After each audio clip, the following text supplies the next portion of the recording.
네, 그럼 윤형중 대표님 바로 모시겠습니다. 안녕하세요. 네, 반갑습니다. 네. 세법 개정안이 발표가 됐는데 네. 윤석열 정부의 야심작이에요. 그러니까 윤석열 정부가 사실 오래된 것 같지만 2022년 5월에 집권을 했잖아요. 그리고 사실 5월에 집권하고 하반기에 발표하는 세법 개정안은 그렇게 뭐 정권의 의지를 담기 어려웠을 거고 작년에는 아마 좀 담았을 거고 올해 이제 좀 본격적으로 담지 않았을까. 이런 생각이 드는데 어떤 내용인지 좀 정리해 주시고 전체적으로 어떻게 보셨는지 좀 말씀해 주시면 좋겠습니다. 네. 근데 방금 말씀하신 내용을 좀 수정할 필요가 있어가지고 오히려 2022년 세법 개정안이 가장 의지를 담았습니다. 그래요? 네, 가장 의지를 담았고 감소폭도 가장 컸고요. 그리고 2023년 세법 개정안은 좀 그걸 의식해서 약간 이제 저 의지를 담았고 이번 세법 개정안은 완전히 의미가 다릅니다. 그러니까 그건 좀 이따 말씀드릴게요. 그래요? 네. 조금 전에 말씀하신 걸 들어보니까 세법 개정안이 조만간 이런 분석도 챗GPT나 퍼플렉시티에 대체될 수도 있겠다. 제가 대체될 수도 있겠다. 그것보다 잘해야겠다라는 생각도 듭니다. 네. 일단 이번에 발표된 2024년 세법 개정안의 핵심 그런 항목들은요. 거의 대부분은 상속세 개편이 거의 이번에 아주 수많은 내용들을 담고 있지만 감세 효과의 90% 이상을 차지하는 게 상속세입니다. 그러니까 가장 힘주어 발표한 게 상속세 개편이고요. 그리고 금투세 폐지, 그리고 밸류업 프로그램에 해당되는 여러 가지 세제 혜택들, 그리고 법인세의 일부 조정들, 그리고 신혼부부나 자녀세액공제나 EITC, 근로장려세제와 같은 제도들의 일부 조정들이 포함되어 있습니다. 그렇군요.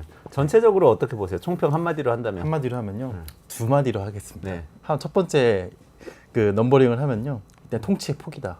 네. 통치의 포기? 네, 통치의 포기다. 네, 두 번째로 이제 한번 키워드를 잡으면 오답 노트를 쓰지 않았다.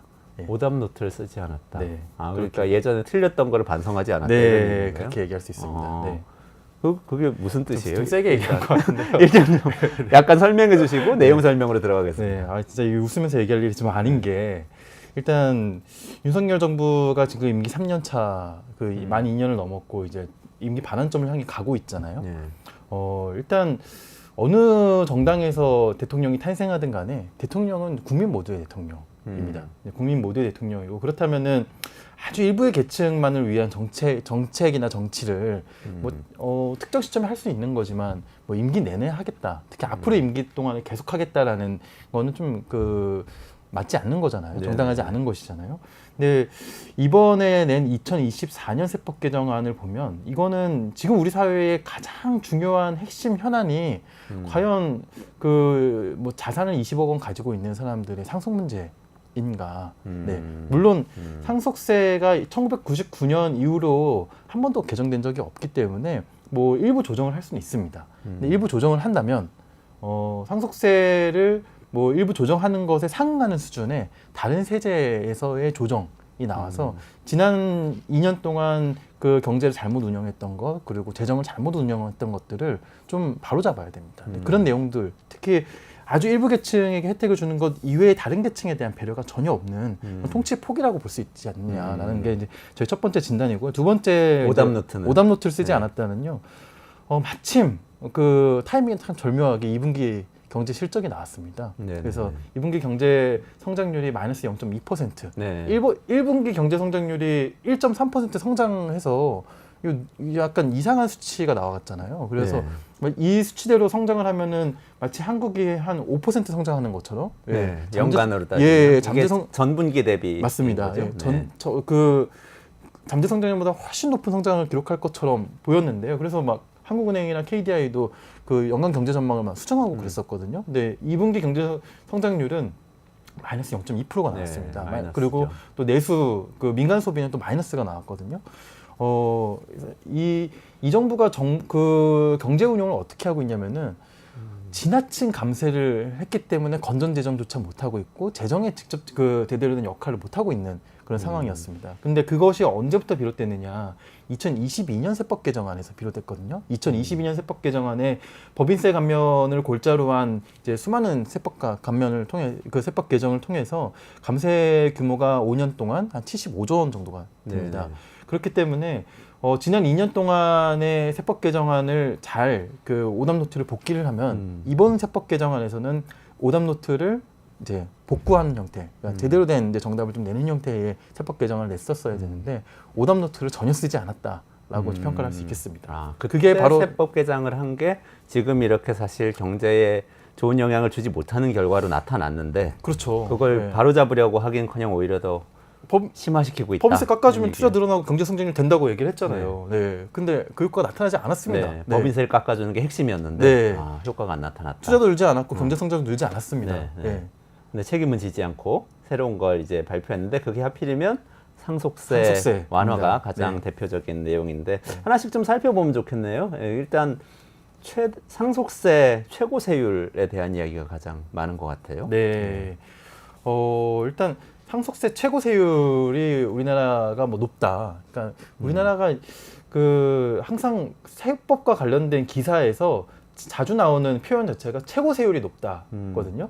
네, 저는 최고세율이 높다라는 거는 큰 의미는 없다고 생각을 합니다. 그래서 사실 실효세율이 얼마냐가 중요하지. 최고세율이 이게 얼마 이상이면 적용되는 거죠? 최고세율은 그러니까 보통 세금이 누진세율이니까 아래부터 시작해서 뭐 얼마 이하면은 15%, 뭐 근로소득의 경우에 얼마 이하면 15%, 얼마 이상이면 뭐 23% 이런 식으로 쭉 올라가서 최고세율은 40몇 %다 그러잖아요. 네. 네. 그러니까 지금 제가 10억에서 아마 제 기억에는 10억에서 30억 구간이 그러니까 10억 원에서 30억 원 사이를 물려주는 분들이 40%고 30억 원 넘어가면은 이제 50%인데 맞습니다. 네. 근데 요거를 30억 원 요걸 없애버리고 그냥 전부 다 40%로 10억부터 40%. 네, 이렇게 최고세율을 된 거죠. 10% 네네네. 포인트를 인하한 것입니다. 그렇군요. 거기에다가 최대주주 할증과세라고 해서 이게 네네. 진짜 할증이 맞느냐라는 이제 논란도 있는데요. 아무튼 최대주주인 경우에는 경영권 프리미엄이 있기 때문에 실질적으로 주식시장에서도 뭐 예를 들어서 경영권 분쟁이 있거나 아니면은 최대주주의 지분을 누군가에게 통으로 매각하거나 할 때 그 경영권 프리미엄을 인정을 받습니다. 근데 경영권 프리미엄을 보통은 그 가지고 있는 지분 가치의 1.5배 이상은 인정을 받는 편이거든요. 근데 요거를 그 이제 과세를 할 때는 한 1.2배 정도만 생각을 해서 20%를 이제 더 할증 과세를 해왔습니다. 원래도 경영권 프리미엄에 관련된 상속 재산에 대해서는 그렇게 올라가는 부분은 다 쳐주지 않고 한 20% 정도만 네.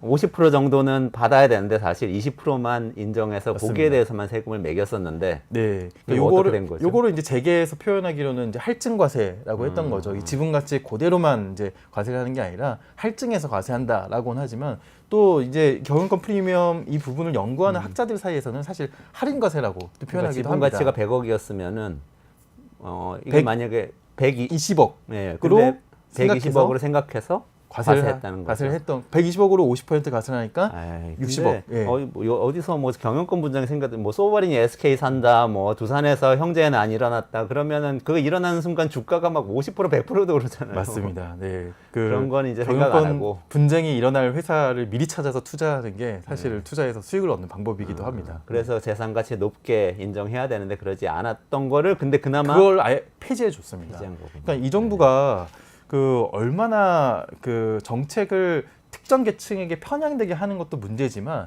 굉장히 체계 없이 진행을 하고 있다는 인상까지도 받는데요.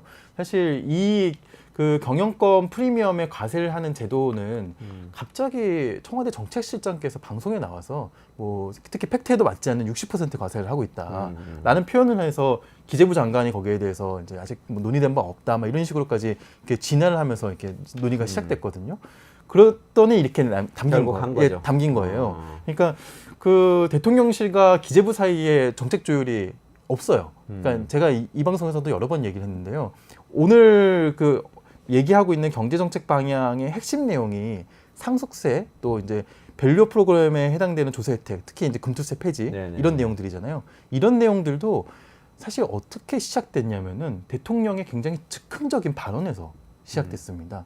왜냐하면 이게 지금의 세법 개정안에 담기려면 기획재정부가 만드는 작년도에 올해 경제정책 방향이 담겨 있었어야 되거든요. 근데 올해 제가 오기 전에 직전에 다시 한번 제 기억에도 없을 거라고 생각하고 있었는데 다시 한번 확인하고 왔습니다. 2024년도 경제정책 방향에는 상속세도 없고요. 금투세도 없습니다. 일단 대통령의 즉흥적인 판단으로 상속세 관련된 이 최고세율이나와 네. 할인과세, 할증과세 없은 것 같은 재벌에게 유리한 방향으로 네. 상속세제를 갑자기 나왔어요. 이건 네. 갑자기 나온 것이다. 네. 내용을 일단 좀 정리를 해보면 좋겠어서 네. 그거 말고 또 상속세 자녀 공제 얘기도 많이 나오잖아요, 지금.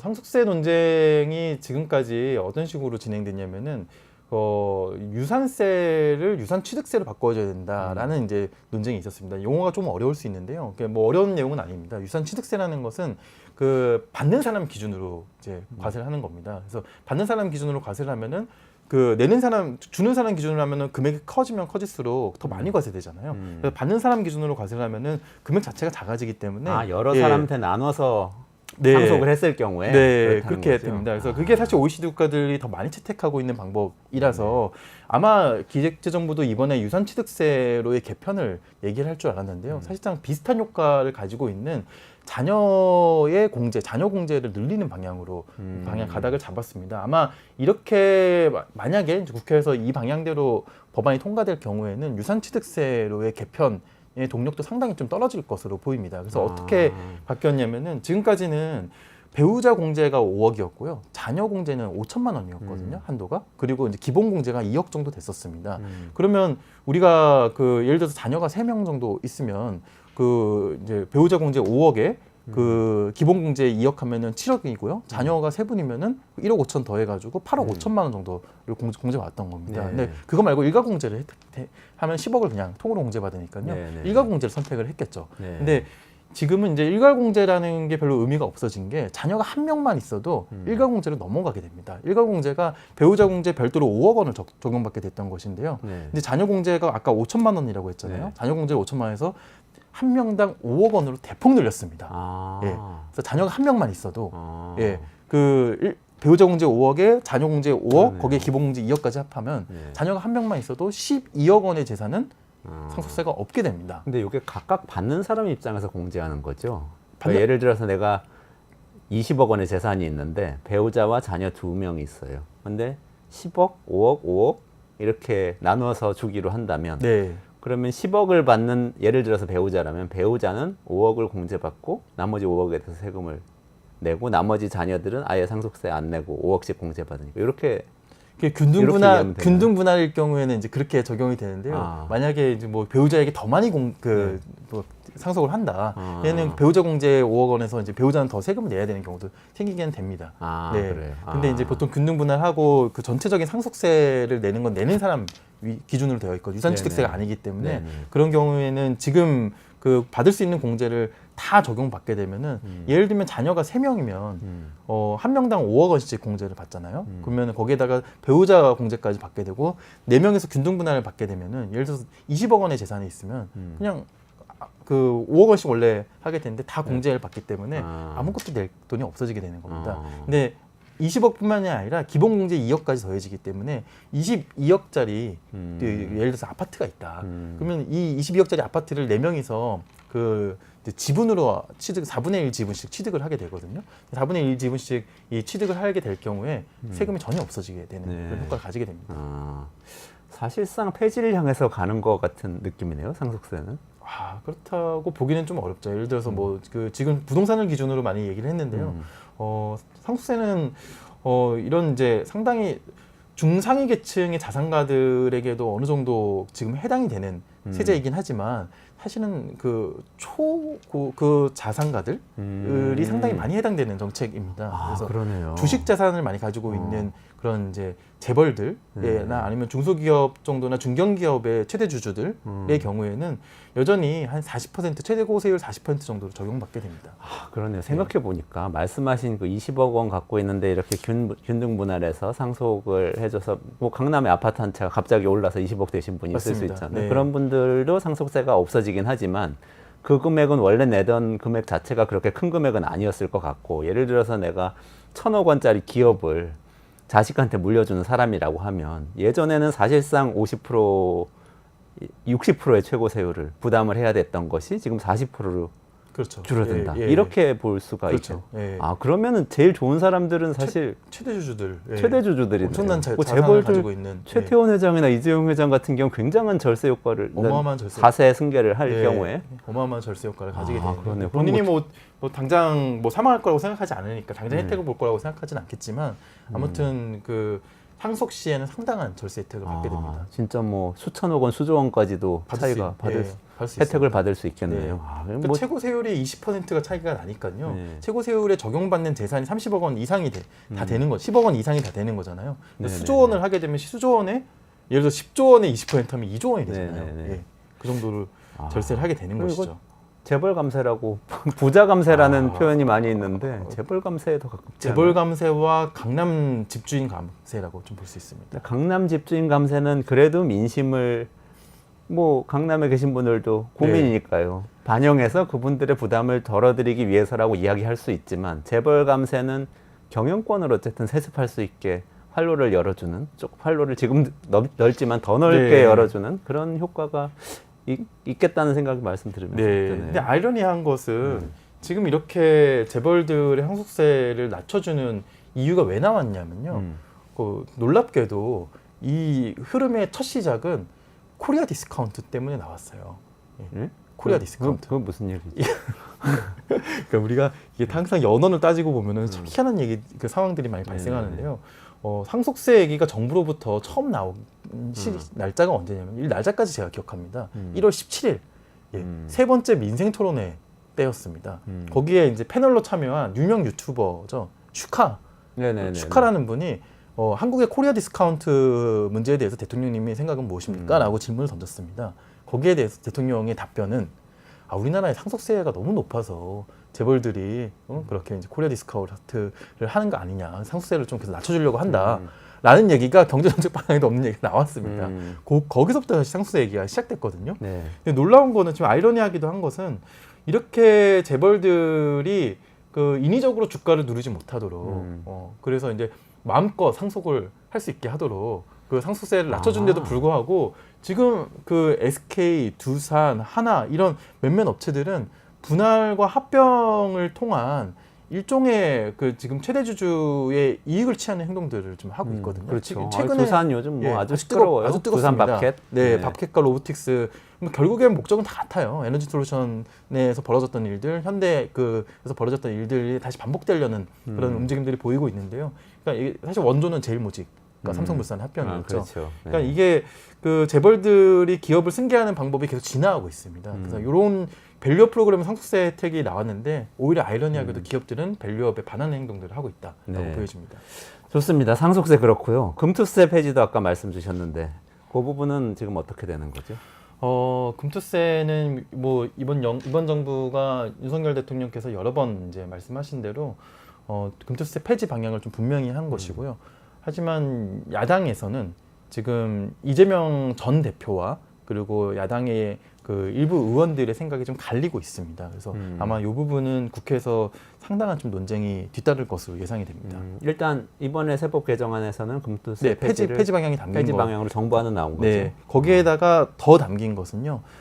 밸류업에 부합하는 조세 혜택이 담길 것이다라는 그런 예상이 있었는데요. 그 예상대로 배당을 해줄 경우에 이제 법인세 감면 그리고 그 배당 소득에 대한 개인 그 양도소득세 감면들이 같이 담겼습니다. 그렇군요. 그 저출생 대책하고 관련된 이 세액공제 뭐 이런 것들도 몇 가지 계속 언론에 나오던데. 네. 뭐 일단 상속세 자녀공제 5억으로 늘린 것도 저출생 대책이라고 얘기를 하고 있어요. 그래서 이거 참 의문인 게 지금 돌아가시는 분들의 평균 나이대가 와 그 자녀분의 나이대가 과연 이 저출생과 관련 있는 나이대인가? 예, 저는 의문입니다. 네. 내가 지금 30대인데 네. 50년, 60년 뒤에 자녀한테 물려줄 때 상속세가 낮아졌기 때문에 애 하나 낳아볼까? 이런 생각을 하시는 분들 그렇게 생각하시는군요. 저는 지금 돌아가시는 분의 8, 90대의 자녀 5, 60대 3, 4명 자녀한테 나눠주는 금액이라고 생각했는데 그분들에게 다 애를 더 낳으라는 얘기인가? 그러니까 깊은 뜻이. 네. 이게 참 무슨 의미인지 잘 모르겠고요. 지금 신혼부부의 그 소득공제, 세액공제의 이제 금액을 좀 늘려줬고요. 그래서 100만 원 정도의 소득공제를 받는 방안들이 담겼고, 자녀 세액공제를 확대했습니다. 자녀 세액공제는 뭐 첫째 자녀, 둘째 자녀에게 그 원래는 이제 10만 원씩 아니면 15만 원씩 이렇게 하다가 지금 이제 차등으로 그 첫째 자녀에게는 15만 원, 둘째 자녀에게는 25만 원 뭐 이런 식으로 차등해서 한 도입했었거든요. 작년 정도부터. 근데 이번에 그걸 좀 확대했습니다. 첫째 자녀에게 뭐 25만 원, 10만 원씩 다 증액해서요.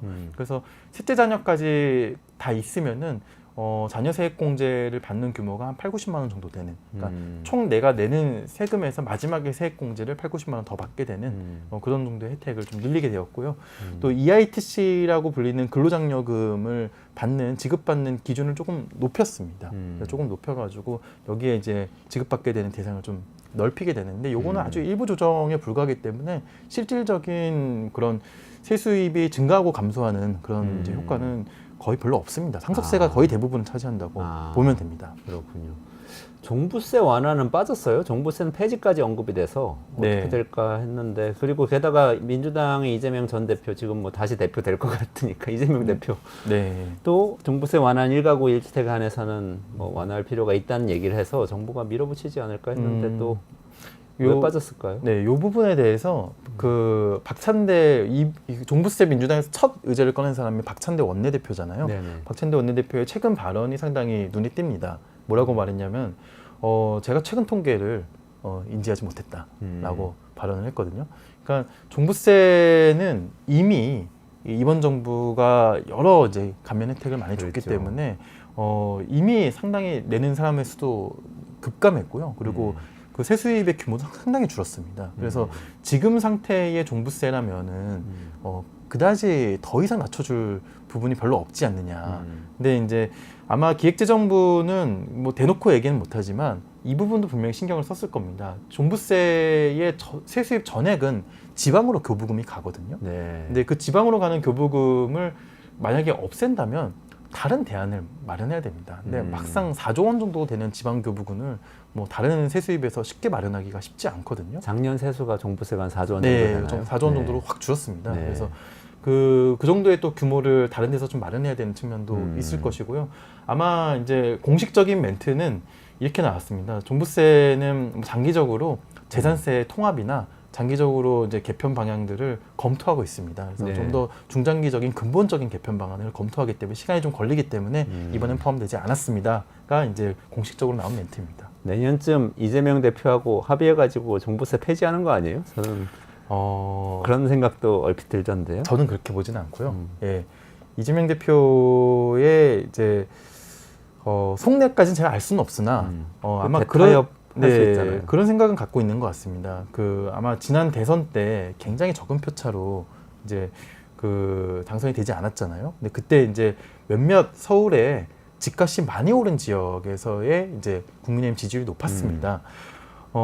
종부세를 조정하더라도 종부세의 뭐 세 부담 상한이라든지 아주 일부 조정에 그치지 않을까. 민주당 쪽의 스탠스는 그 정도에 그치지 않을까 싶고요. 그러니까 갑자기 세금을 많이 내게 되는 그런 상황들을 좀 방지하는 수준으로 세제를 손질할 수는 있어도 근본적으로 이 제도를 폐지하거나 아니면 급격히 완화하거나 하는 것은 오히려 집토끼를 놓칠 수 있다라고 보여집니다. 기재부에서는 또 뭐 사실 요즘 집값이 좀 올라서 부담이 되고 가계부채 문제도 부담되고 이런 맞습니다. 얘기도 뭐 하더라고요. 맞습니다. 그 문제도 굉장히 중요한 부분이고요. 지금 집값이 오르고 있어요. 그렇죠. 오르고 있는데도 심지어 DSR 원래 규제를 하기로 하고 2달 연기를 했거든요. 지금 굉장히 저는 정부가 경제 운영을 잘못하고 있다고 생각을 하는 게 DSR을 연기를 하면서 한국은행에 굉장히 큰 부담을 준 거예요. 지금 금리가 미국 연준이 올해 연말에 한 2차례 금리를 내릴 가능성이 상당히 높잖아요. 그럼 한국은 한 차례 정도는 내려줘야 되거든요. 금리를 내려줘야 자영업자들이나 지금 여러 가지 가계대출을 받고 있는 사람들도 상당히 경제 운영에 좀 부담을 이제 낮출 수 있는데 지금 한국은행의 금리 인하를 상당히 부담되게 해주는 정부 정책을 쓰고 있다. 해놨었죠. 종부세 완화를 그래서 조금 뭐 이번에 안 한 것도 그런 배경이 있을 수 있겠네요. 맞습니다. 종부세 완화까지 했었으면은 상당히 경제 운영에 더 큰 부담을 줬을 겁니다. 국회 통과 전망은 어때요? 지금 상속세하고 이런 것들은 다 쟁점이 있지 않아요? 네. 저는 뭐 전망도 하고 제가 이렇게 주문도 한번 좀 하고 싶은데요. 아마 전망은 지금은 그래도 민주당이 상당히 좀 반대를 하지 않을까. 예. 현재 세법 개정안 전체에 대해서. 예, 상속세 개편의 그 일부 내용은 찬성할 수 있으나 이 정도의 18조 원 정도의 감세 효과가 있거든요. 네. 이 정도의 감세 효과를 가지는 상속세는 상당히 좀 반대를 하지 않을까라는 저는 생각을 하고요. 또 개인적으로는 이번에는 오답 노트를 써야 됩니다. 예, 민주당이 2022년 세법 개정안과 2023년 세법 개정안에 그 정부가 주장했었던 효과들 그것들이 나오지 않았으면요, 그것들을 원상복귀 시켜야 되고요. 원상복귀 시킨 돈으로 재정으로 어떤 경제 운영을 할 것인지, 어떤 복지 정책을 할 것인지 그런 오답 노트를 쓰는 세법 개정안을 야당 버전의 세법 개정안을 좀 보여줄 때라고 생각합니다. 아마 그 총선 이후에 과반 이상의 그 의석을 차지한 이번에 이제 거대 야당의 실력을 보여줄 수 있는 그런 이제 전장이 2024년 세법 개정안이라고 생각을 합니다. 네. 상속세 완화, 분투세 폐지 다 반대를 할 가능성이 사실 높다고 국회에서 논쟁이 많이 벌어질 것이다. 분투세 폐지는 상당한 논쟁이 있을 것 같습니다. 이재명 후보와 또 다른 의원들 생각이 좀 다르기 때문에요. 그렇죠. 네. 민주당하고 또 조금 다른. 민주당 당론은 어쨌든 금투세 폐지 폐지입니다. 반대. 폐지 반대입니다. 폐지 반대죠. 예, 도일입니다. 그러니까 논쟁을 하게 되는 거죠, 국회에서. 알겠습니다. 오늘 여기까지 좀 말씀 듣고요. 이게 좀 재벌 감세라는 생각이 계속 저는 들어서 이거 국회에서 논의하면서 이거 예산안하고 같이 심의하잖아요. 그렇죠. 예산안 심의 과정에서 또 여러 가지 뭐 협상과 타협과 또 논쟁이 벌어질 텐데 잘 좀 재벌 감세 얘기는 듣지 않도록 좀 가면 좋겠네요.